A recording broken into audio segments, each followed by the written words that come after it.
this is the advantage of being a crappy reader. I only got to bring one book, and maybe I'll churn through it in like, you know, 3 5 different vacations. vacations. Yeah, Yeah. exactly.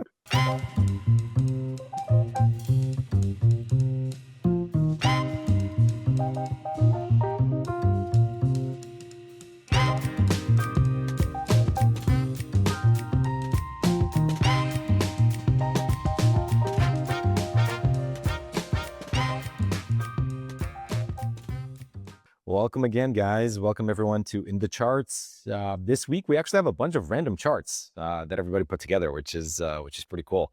And today I get the pleasure of going first. So let me share my screen over here.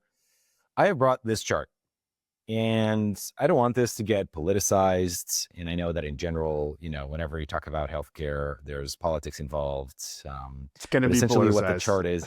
Yeah. The chart shows year on the x-axis and on the y-axis the percentage of spend of an American of their budget on different categories. It has clothing and footwear, it has durable goods, it has groceries, housing and utilities, and other household expenses. So a couple of interesting facts coming out of it. The most visual one is obviously healthcare.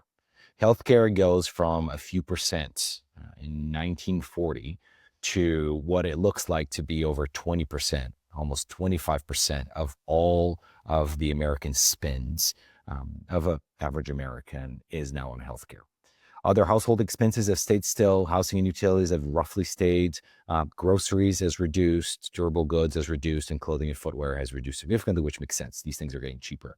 But I think it's just visually striking that the share of U.S. household expenditures in healthcare more than 10x's over the period over the past 70 years, over the past 50 years, which is when we talk about budgeting, when we talk about deficit, when we talk about the way that Americans deal with healthcare in the American system, this is kind of a crazy stat, and this is kind of a crazy chart.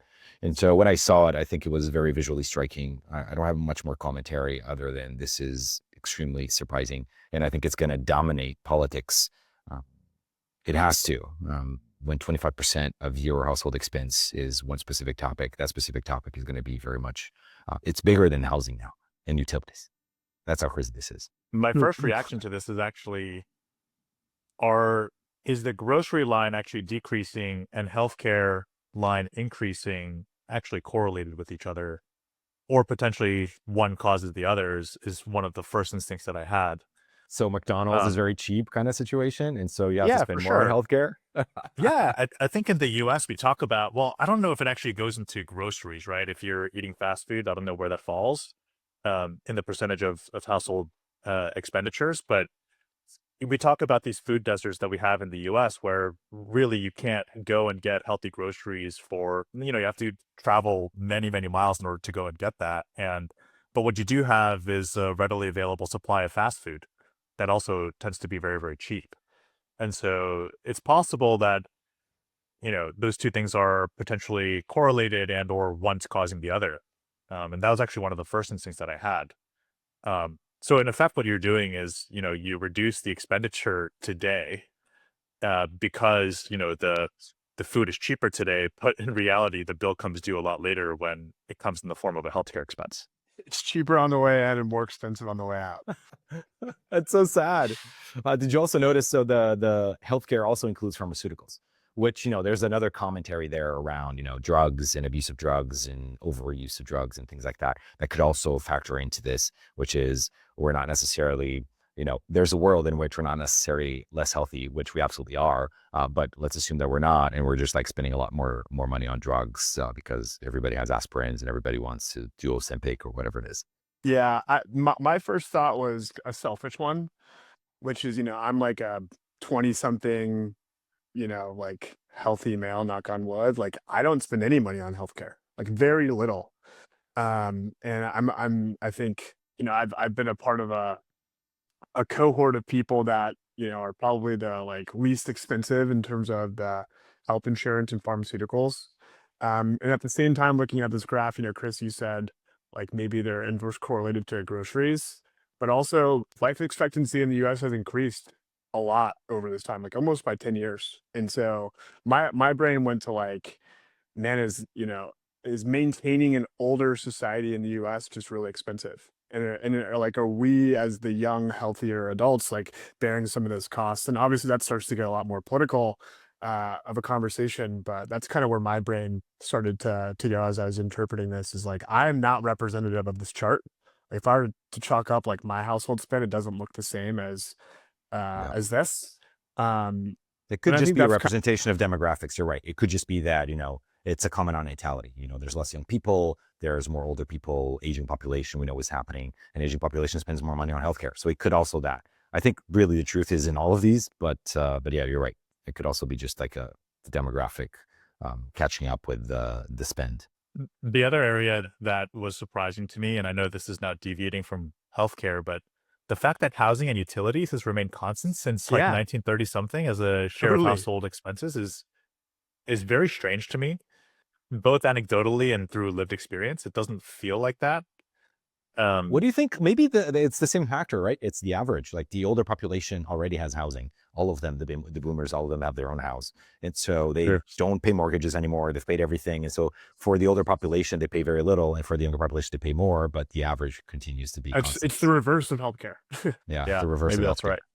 Yeah, this split by age group would be super, super interesting. But you're probably right on that.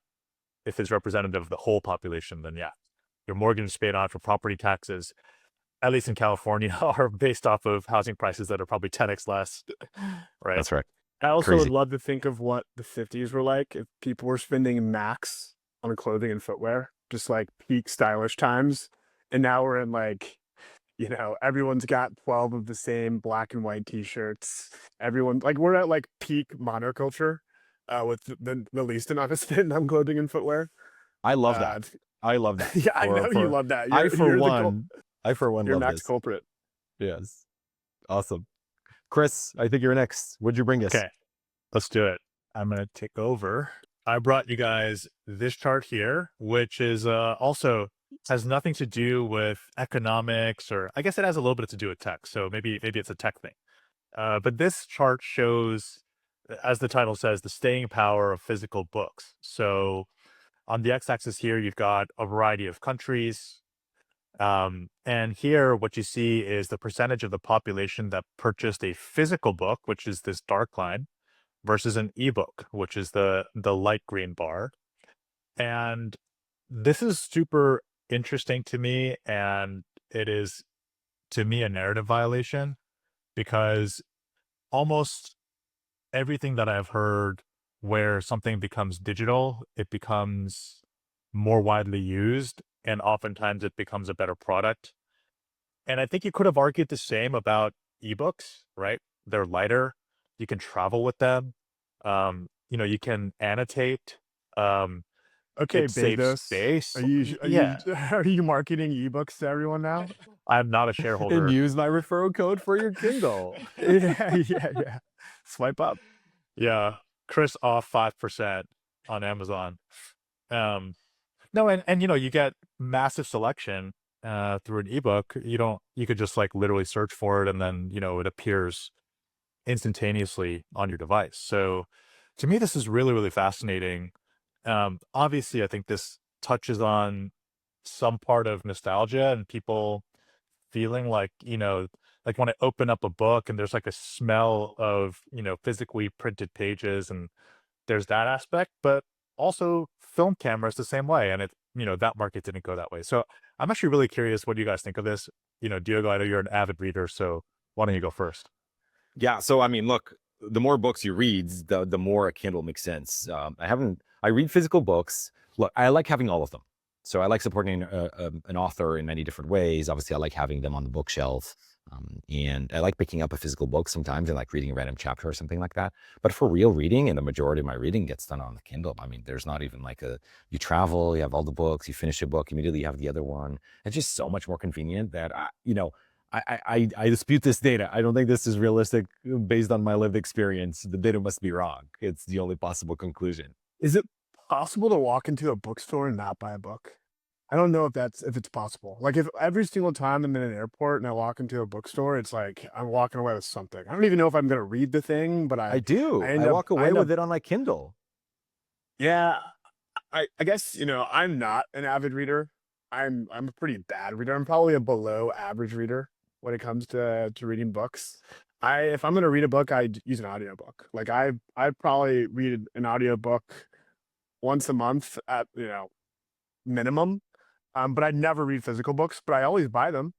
I buy them. I have them on my in my apartment. Honestly, It's the worst of all the worlds. I gift physical books. You know what I mean? And Yeah. so like where my brain went was actually like, is this a skeuomorphic chart? Like, is the thing that replaces books not ebooks, but it's things like audiobooks, like podcasts? Like, are there other ways that people are actually like replacing the act of reading a book? Not for leisure, but for, filling an hour, 2 hours in the day with something else. And is this just like actually measuring the wrong thing? Yeah. So what you're saying is that we should also obviously overlay this with the total number of books that is being consumed and purchased over time. Yeah. Yeah, totally. Exactly. Like absolutely. I I'd looked also at be this interested data to hear too. like you did. I did. I didn't bring the chart with me, but basically over the last like 10 years, book sales are flat. So, I would have expected it to actually decrease in the same way that like movies, et cetera, like everything So else total decreased. book sales, Chris, ebook plus physical. Is that right? Correct. And then what you're seeing here is that the share of physical books are higher than the Yeah. share of ebook. It So makes sense I that thought like this was super you're interesting. replacing the media, like these types of media kind of like fulfill different roles. You're not going to like replace a book with a movie, really. You're not going to replace a book with a podcast. Depends though, because it's like right? a You might total- be, if you're reading fiction, you replace it with a movie. You could. You could, but they're very different experiences, right? One is your own imagination, and the other one is someone else's imagination. It just feels like different categories. So what's happening is like media is consuming more of our time. The 24 hours in our day are becoming like more and more media consumption, but it proportionally seems like the amount of it that is occupied by books seems to be the same, right? That's the conclusion. Yeah. I mean, in other forms of media, right? So TV, like if you divide it by the type of medium, so for video, I'd say YouTube has gained massive share over everything else. So I would have thought like maybe the corollary to this from print is we do read a ton of blog posts. We read Twitter all day, like all of us do this. And I was really surprised that book sales were generally flat and physical Okay, books I still can reigned explain this supreme. one. I have an explanatory reason as to why this is happening. Okay. 2020 came along. We had COVID. Everybody wanted a great Zoom background. So everybody started buying a lot of books for kind of like the library that you have in your background. I mean, you're Chris, you're a perfect example right now. Look at all the books you've never read in your background. Well, this is virtual. This But is what's Brett, I happening. guess, has the Look at lived all the- experience. look He at all walks out with those a book for ebooks. decoration. Seriously, it's like on my mantle. I've never even opened it. What I wanted to hear from you guys is that physical books is a better experience. It's a better product than an ebook. It's not. It's just It not. depends. It depends. If you're in a leisure state of mind, right? If you're like at the beach, undoubtedly reading a physical book is superior to reading a Kindle. Undoubtedly. If you're on a train, I think it's the same. But if you're like if you're traveling for They're work, much heavier, or Breck. Just like holding them know. up while you're laying down on a beach is much worse for a book. Plus, you have to carry them to you on vacation. And so the UX is not just in the moment of consumption. The UX is also kind of like the whole experience. Am I going to like take 3 books on vacation? And my books are fantasy books, most of them. And so they're like really thick. Holding that thing up, and then I'm always losing the page. I never lose a page on the Kindle. It's a shit product. This This is is the classic- classic. This is the Classic advantage of utilitarian being Diogo. exactly. The same guy who has 12 black shirts buys only ebooks. This is the advantage of being a crappy reader. I only got to bring 1 book, and maybe I'll churn through it in like 3 vacations. 5 different vacations. Yeah, exactly. I guess we all have different experiences. My experience is that if I have a physical book, I tend to actually read more. I lose interest a lot quicker when I'm reading an ebook because it just doesn't. And maybe like because I grew up with like physical pen and paper when I studied in school, right? Like who knows if this youngest generation that grew up with screens natively since they were very, very young would feel differently. But for me, like I read an ebook and it like doesn't feel like reading, and I That's just funny. tend to not do it. Okay, I love this chart. cool. I don't Brett, agree you're with up it, next, man. but I love it. Okay. Wait. Hold on. Today is random charts all around. They're Yeah, cool this ones one's though. random. They're good ones. The good ones. This was random. I had ChatGPT make this chart for me because it's Oh, nice. really hard to get. It's really hard to get chess.com membership growth. Um, we don't all play chess very, very frequently, but we've had a little bit more chess introduced into the office, and we've been.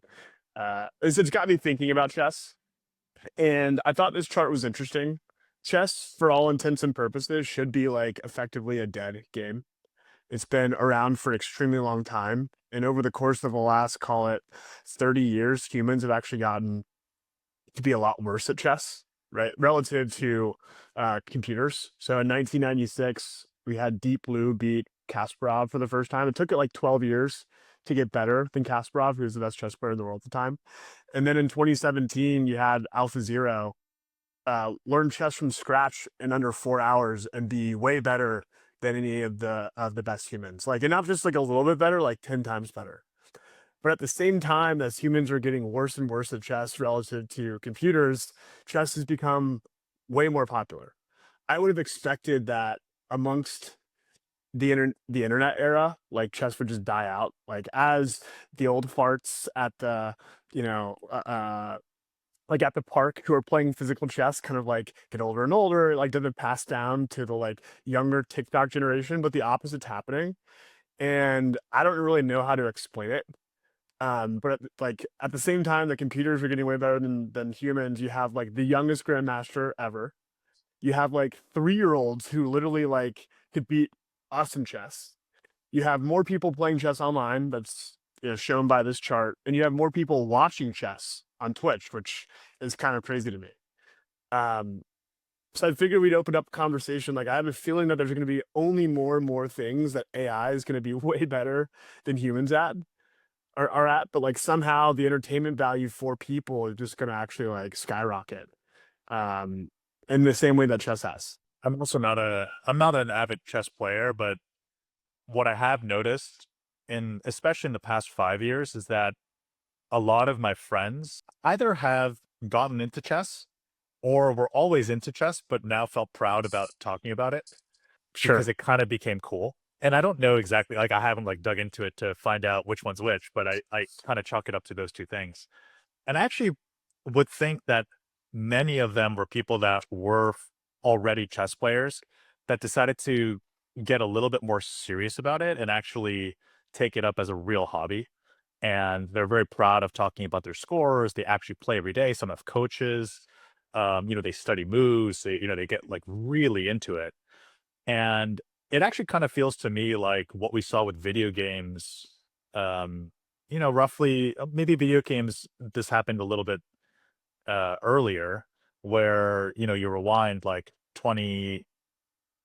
probably about 20 years ago or 25 years ago.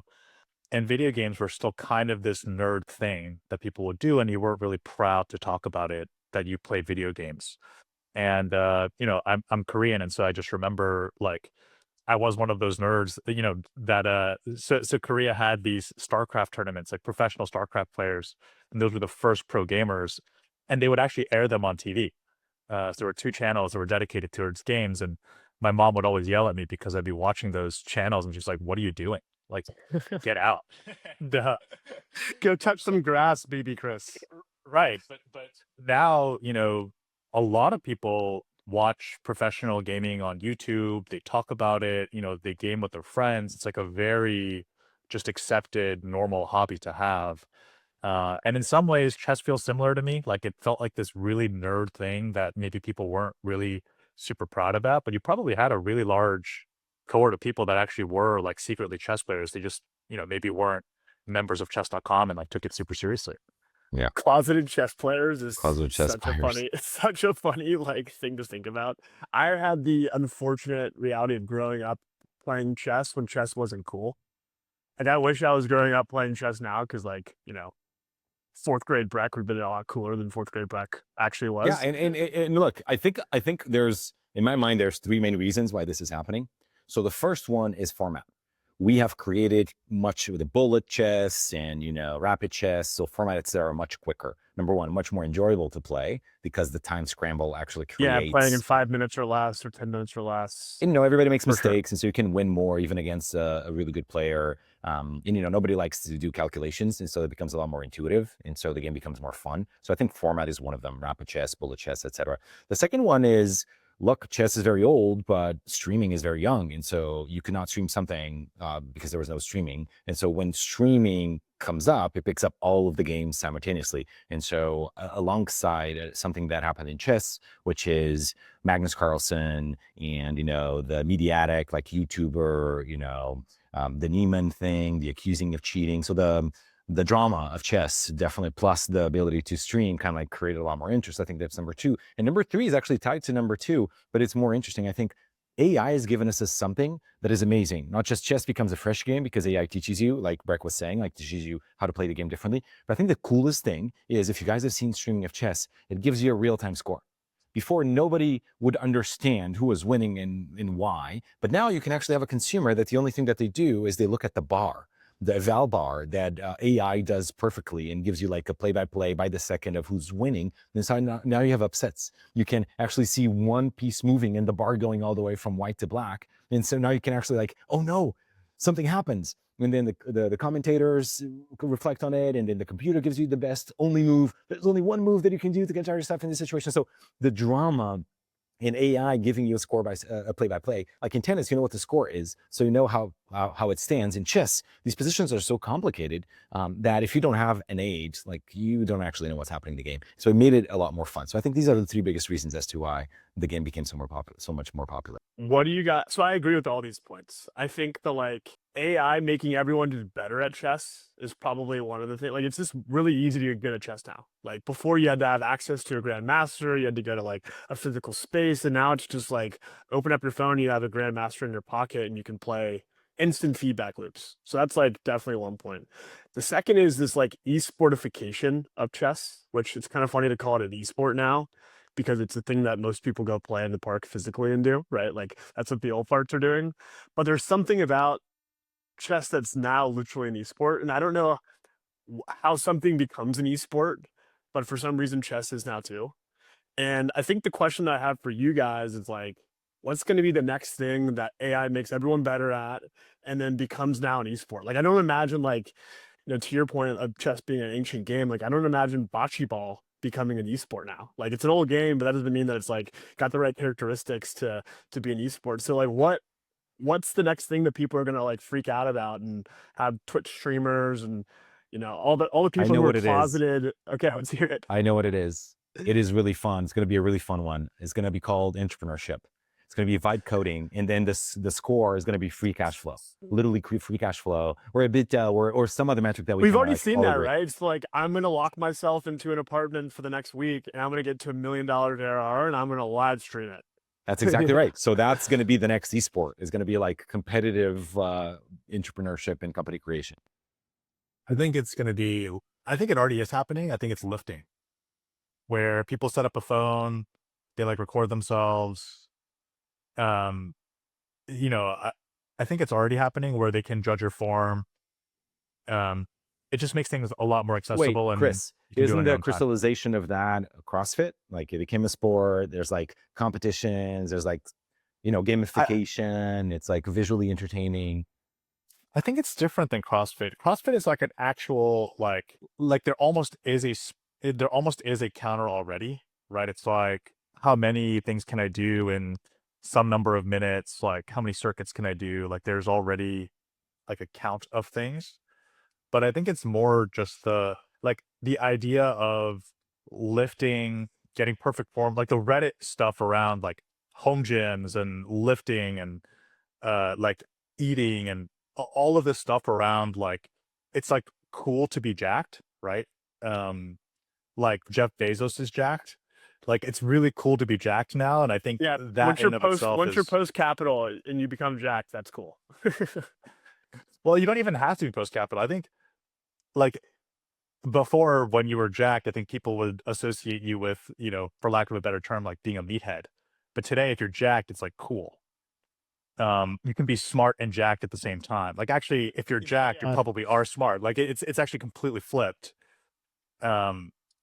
And I think it's become more and more accessible to be that, because you don't have to be, at Muscle Beach in LA with like a bunch of other jack dudes like screaming and lifting anymore. It's like it feels like a science now, right? Rather than this like hyper masculine thing. For the viewers, it's not stream though. we follow you on Twitch? How can we follow your jacked Chris lifting My lifting live stream? journey. Yeah, My lifting the journey. username There's is also a promo code for this. Jacked on, right? Jacked on. yeah, jacked on. And you guys at 5:30 every morning PST, you can watch Chris in his home gym, squatting, benching, 10 pounds. all those. Count me out, guys. I will go watch chess instead. So Awesome. my version of this, and I think to some extent it already does exist. So it's a little bit of a cop-out answer, is trading. Like, I do think trading actually is kind of an esport. Like, we saw the first rumblings of that with the GameStop and Wall Street Bets, and I think it's no longer this like crescendo like it was in 2020 when everyone was actually starting to play chess again because of Queen's Gambit. But very much so, like, if you look at the behaviors of, at least the traders on Twitter, especially within crypto, it feels like the same kind of thing that the relationship that people have with the streamers. And obviously we've seen Pumped Up Fun try to actually productize that with the streaming features, but maybe that's a little too on the nose, but I do think trading is becoming more and more of an esport than anything else. That's going to be fun to watch. Thanks for the charts, guys. Those were really fun. It's a good fun one today. See you guys. Let's do it. See you See guys y'all. next week. Bye.